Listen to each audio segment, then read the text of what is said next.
Pessoal, obrigado aí pela presença de todos. Eu, pessoalmente, hoje fico muito feliz aqui de receber o Ricardo Lacerda, que sempre foi uma referência no mercado de investment banking no Brasil e é o fundador e CEO da BR Partners, que de longa data aí, tem sido uma referência para o mercado como um todo e sempre foi um grande parceiro aí na VBI, seja como nós como buy side, eventualmente muitos deals, e mais recentemente aí foi quem nos assessorou na transação com o Pátria. Partindo desse ponto, é até o ponto de discussão aqui que a gente propôs nesse painel, né? A gente vem de um mercado que o ponto aqui de discussão é a consolidação do mercado de fundos imobiliários, né? Então, o ponto de partida aqui até tem uma colinha com alguns dados, que é contextualizando o mercado de fundos imobiliários.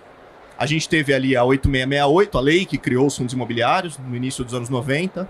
Aí ficam praticamente 10 anos o mercado muito ainda incipiente. Os primeiros fundos listados em bolsa mesmo vêm no início dos anos 2000, mas a gente começa a ter só fundos mais líquidos e um pouco mais de penetração no mercado de varejo na pessoa física ali entre 2008 até 2013. Só que naquele momento ainda predominavam os fundos que a gente chama de monoativos, gestão passiva. Era muito mais uma saída para quem desenvolveu o imóvel e dava saída no mercado de capitais. E o investimento ainda muito pouco líquido. E assim a gente foi devagarinho entre, enfim, altos e baixos do mercado até 2017. Em 2017, esse mercado tinha aproximadamente 100 mil investidores apenas, CPFs ali na bolsa, uma liquidez diária muito pequena, 40 milhões de reais, e em 5 anos apenas ali, por um contexto macro de fechamento de juros e etc., a gente chegou a 1 milhão e 700 mil investidores em apenas 5 anos, né, até meados de agora de 2022. 250 milhões diário de liquidez. E o IFIX hoje, com 106 fundos, 75% deles sequer estavam no índice 5 anos atrás. Quando a gente compara, por exemplo, com o Ibovespa, isso era, se não me engano, 20% só do Ibovespa, que hoje não estava no índice há 5 anos. Então a gente chega num momento que a gente fala, bom, o mercado explodiu, cresceu muito, mesmo com toda a volatilidade que o contexto macro brasileiro impõe. E qual é o próximo passo, né? O que a gente vê? Então, quando a gente olha, por exemplo, ainda tem muito espaço para ele crescer, só que talvez a gente já esteja diante de um momento de consolidação. E aí eu vi 2 dados, e a partir daí que eu queria começar o nosso bate-papo, que é quando a gente olha para o mercado americano. Por exemplo, óbvio que, guardando todas as proporções que não cabe nem, enfim, aqui aprofundar muito, o mercado americano tem hoje 90 milhões de investidores no mercado de REITs, ou seja, 25% dos americanos, 1,3 bi de liquidez diária e um equivalente patrimonial, assim, de market cap de todos esses fundos, de mais de $1 trilhão. Então, quando a gente compara com o Brasil, tudo é 50 vezes maior, 60, 300 vezes maior no caso da liquidez diária. Só que quando a gente olha para a quantidade de fundos hoje no Brasil, os FIs na bolsa são o dobro dos FIs americanos, dos REITs americanos. Então, partindo daí, eu queria começar te perguntando, Ricardo, esse mercado é excessivamente pulverizado e a gente já está caminhando para uma consolidação? Bom, antes de mais nada, obrigado, uma honra estar aqui com vocês, do Pátria e da VBI, acompanhando aí a trajetória de ambas as empresas ao longo dos últimos anos e todo esse sucesso. Em relação ao mercado, eu diria que, se citou alguns números, eu vejo muito a questão de que o mercado americano de REITs tem por volta de 1,3 trilhão de dólares de ativos, que estão concentrados em pouco mais de 200 fundos. Aqui no Brasil nós temos um pouco mais de 200 bilhões de reais que estão aí pulverizados em mais ou menos 700 fundos, um pouco mais de 700 fundos. Então isso dá uma relação ali de tamanho do PL, de mais de 5 bilhões de dólares na média para os fundos americanos e de aproximadamente ali 300 milhões de reais para os fundos brasileiros. Então isso mostra que realmente você tem uma diferença muito grande, Você tem um tamanho médio de PL dos fundos americanos quase 100 vezes maior do que o tamanho médio no Brasil. Eu acho que isso tem muito a ver com a origem desse mercado, O brasileiro sempre gostou de investir em imóveis e aí foram surgindo as diferentes modalidades de investimento em imóveis via mercado de capitais, com fundos imobiliários e CRIs e outros ativos, e eles foram surgindo mais como forma de viabilizar determinados investimentos. Então, se identificava um bom investimento, aí criava um fundo imobiliário, levantava o capital necessário para o desenvolvimento daquele projeto. Agora nós estamos caminhando para uma outra ótica, que é a ótica do investidor, né? Então, muitos desses papéis estão no mercado de capitais e o investidor olha isso como um papel líquido, né? Não necessariamente tendo participado da origem do investimento, não necessariamente conhecendo a fundo o que originou aquele ativo, mas querendo participar. Então, isso gerou um cenário onde a gente realmente tem, talvez, aí uma pulverização excessiva que leve aí a algumas ineficiências, e eu acho que é natural que a gente veja daqui para frente uma concentração e um processo de consolidação maior. Eu acho que vai ser muito benéfico para o mercado. Bacana. E pensando ali no benefício para o cotista mesmo, para o investidor, porque talvez para ele, muitas vezes, ele pode olhar e falar, não, mas eu vejo muito benefício às vezes para gestoras, para os distribuidores, etc.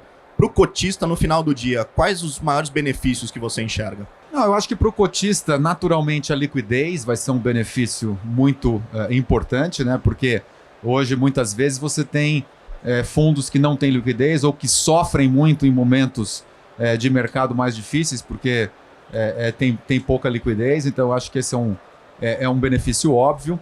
Obviamente, redução de custos também como um todo, né? Porque para você manter uma certa estrutura de fundo e um papel que está sendo tradeado no mercado, você tem ali uma série de despesas, né?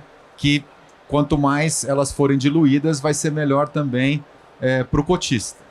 Não, bacana. E se puder complementar, tem até um ponto que eu acho interessante, que os fundos crescendo vão ter uma diversificação de portfólio muito grande, Exato. Eventualmente reduz o risco para o cotista, seja em termos de equilíbrio, concentração em imóveis, etc. E acho que os fundos imobiliários talvez vão para um outro patamar de competitividade na aquisição de ativos. Então ele vai poder comprar muitas vezes um ativo que, sei lá, por exemplo, de 500 milhões de reais dentro de um portfólio de 10 bi, representa só 5%. Então ele pode ser agressivo, talvez, para comprar por um preço mais agressivo, com um yield mais baixo no curto prazo, mas porque ele sabe que aquele ativo vai ter ganho real ali na frente, com crescimento de aluguel e etc., na medida que aquele mercado avance. Não, sem dúvida. Eu acho que você vai ter aí uma série de benefícios, né, com essa consolidação e com o ganho de escala, né? Então, como você colocou, você vai poder ter mais diversificação.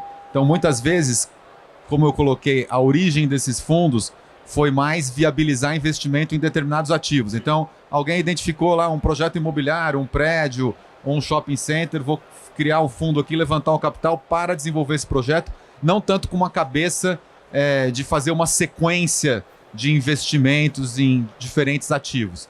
Obviamente que isso crescendo, consolidando, você vai poder diversificar muito mais, diversificar o risco. Eventualmente, num momento mais difícil para uma determinada classe de ativos, pode-se buscar liquidez em outra, né? Então, eu acho que a gente só tem a ganhar com esse processo aí de consolidação. Bacana. E você mencionou também o lado do custo que, eventualmente, o fundo hoje, no campo das emissões, ele acaba assumindo. E a gente tem um mercado muito concentrado nos distribuidores, ou seja, você tem grandes players dominando esse mercado na distribuição de FIs, e na outra ponta, as assets ainda muito pulverizadas, começando o processo de consolidação.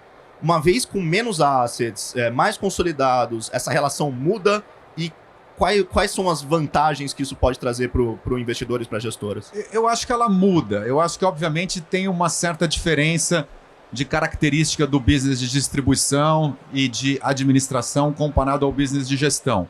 Não, o business de gestão é um business mais que envolve também recurso humano, a capacitação do gestor, enquanto que os outros business são mais, digamos assim, de ganho de escala, de processo e de tecnologia, né? Mas, de qualquer maneira, eu acho que vai haver um benefício porque equilibra um pouco mais as forças, né? Eu acho que você tendo gestoras maiores, você vai ter mais opção para o investidor, vai ter mais competitividade e vai, com isso, provavelmente reduzir aí o custo tanto de administração quanto de distribuição, que hoje é uma coisa que representa ali um certo obstáculo também para o desenvolvimento do mercado. Bacana. E olhando um pouco para as mudanças regulatórias que a gente tem passado, acho que com a sua experiência vai poder contribuir bastante.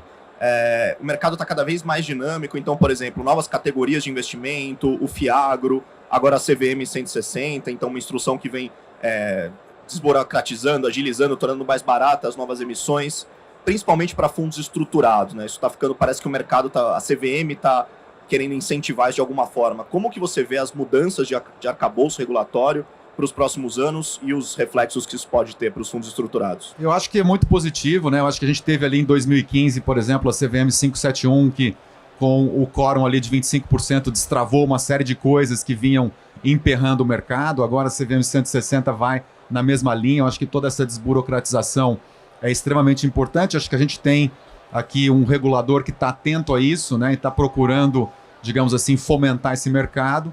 Eu acho que o que vai ter um impacto grande aqui na questão da consolidação dos FIIs é a questão tributária, que ainda não está muito clara, né?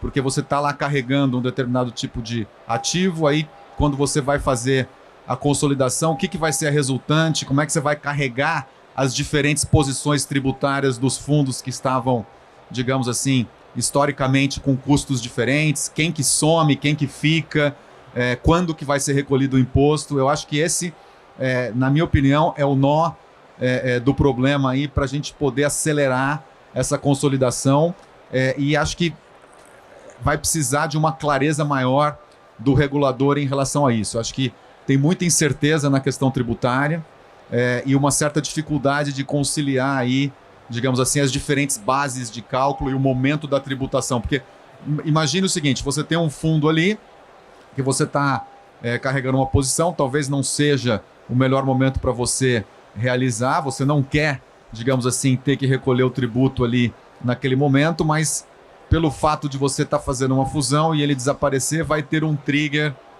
tributário que pode ser, digamos assim, negativo. Eu acho que digamos assim, a CVM está muito proativa e contribuindo muito para o desenvolvimento desse mercado, mas eu acho que esclarecer essa questão tributária, que obviamente é uma coisa até que não é nem da CVM, é mais da Receita, vai ser um ponto muito importante para poder destravar de vez aí essa consolidação dos FIIs. Bacana. E agora a gente pensando num momento mais pós-consolidação, ao longo dessa consolidação dos fundos imobiliários. Hoje, mais ou menos 70% ainda do volume negociado está na mão do varejo. Na medida em que você tenha fundos maiores, com um patrimônio muito maior, etc., quando que você vê e quais os efeitos que você vê desses fundos estarem entrando, por exemplo, no radar de grandes investidores institucionais estrangeiros, passando a compor ETFs, research internacionais cobrindo? O que você vê como a derivada dessa mudança no mercado? Eu vejo tudo isso que você acabou de falar, né? Eu acho que hoje, em função do tamanho de alguns desses fundos, da questão da liquidez, não faz muito sentido para grandes fundos terem na carteira, não faz sentido, digamos assim, para o sell side cobrir muitas vezes, porque tem muito pouca liquidez, o interesse do investidor é um pouco mais limitado. Então, eu acho que em função da estrutura de custo de gestoras, da questão da eficiência do mercado, é fundamental que você tenha um ganho de escala e possa ter mais liquidez para realmente atrair tanto os grandes players nacionais quanto aqueles internacionais também para compor aí a base de ativos. Eu acho que, como eu coloquei no começo, esse mercado se desenvolveu muito pela necessidade de recursos para financiar determinados tipos de investimento, né? Então daí que ele surgiu com uma diversificação, uma pulverização de ativos, de fundos em ativos muito grande, mais focado o funding na pessoa física, né? Tudo isso tem essa característica que eu descrevi aqui de você ter feito esse mercado e ele ter se desenvolvido mais no sentido de viabilizar investimentos imobiliários que sempre foram ali feitos muito por family and friends ou por algumas outras incorporadoras menores. Isso tem um lado muito positivo, que foi, digamos assim, viabilizar um grande empreendedorismo nesse setor imobiliário. Agora, nós estamos começando a olhar a ótica de instrumento de investimento, né? Como é que esses papéis se comportam no mercado de capitais, como é que se atrai uma base mais ampla de investidores, e aí eu acho que a questão da consolidação e do ganho de escala vai realmente ser fundamental. Não, bacana. E agora a gente teve nós e o Pátria numa recente associação, também tivemos esse ano Jive e Mauá, duas gigantes, também tivemos Ouro Invest e Fator. Você acha que isso já é talvez um ponto final das grandes ou tá só começando? Assim? Não, acho que tá só começando. Espero, né? Espero que esteja só começando. Mas eu não só espero, eu tô convicto que tá só começando, porque eu acho que você tem hoje gestoras como a VBI que se tornaram realmente franquias, né? Que não são apenas uma coleção de ativos, mas sim uma equipe com uma capacidade de geração de novos investimentos, uma cultura de investimento, processos muito bem estruturados, né? E aí eu acho que tem muitas que se complementam, né? Não apenas na questão da base de ativos e do ganho de escala e da diversificação, mas também de ter equipes multidisciplinares maiores, que estejam focados em diferentes frentes. Eu estou bastante convicto que a gente vai ver um movimento aí bem grande, que essas transações que você colocou foram apenas aí o começo, o pontapé inicial. Bacana. E que outros elementos você vê, além das sinergias quantitativas mesmo, quando duas gestoras ou empresas se fundem, que outros elementos culturais, etc., são fatores de sucesso no caso de fusões e aquisições? Eu acho que você tem, por exemplo, a questão mais óbvia, né, que é o ganho de escala, a redução de custo, a capacidade de você ter um funding mais diversificado, né, você poder ter um poder de fogo maior também. Tudo isso são consequências naturais aí do ganho de escala, mas eu acho que essa questão, por exemplo, nesse tipo de negócio, que é um negócio de pessoas, né, um negócio de cultura, de você ter complementariedade, né? Então eu acho que no caso aí de Pátria com VBI, a gente viu muito isso, né? O Pátria, obviamente, aí é um dos maiores fundos de investimento do Brasil, com uma tradição aí enorme em diferentes segmentos, e a VBI foi um dos pioneiros aqui no setor imobiliário, né? Eu me lembro, hoje a VBI basicamente deu origem aí à mesma equipe, a vários grandes fundos que estão hoje aí com muita relevância nesse segmento. Então acho que uma coisa complementa a outra, né? E você pode juntar culturas diferentes, né? Cabeças de fazer negócios diferentes, acho que isso tem muito benefício. Bom, muito bacana. Queria agradecer ao Ricardo e a todos que aqui tiveram presentes. Obrigado. E fica aí um recado final que você queira dar aí para o pessoal. Não, eu acho que esse mercado é um mercado que, obviamente, está passando por um momento onde você teve um cenário de juros que vinha ali nos 2%, abruptamente ele subiu aí o juro base para 13%, e isso obviamente tem um impacto muito grande, dado que esses ativos são, digamos assim, cotados em termos de cap rate, mas eu acho que é um setor que tem muito a ver com o Brasil, né? Tem muito a ver com a característica do perfil empreendedorismo brasileiro. Eu acho que o potencial é muito grande. Acho que a gente ainda vai ter aí muito boas surpresas aí no próximo ciclo de expansão desse mercado. Muito obrigado, Ricardo. Obrigado.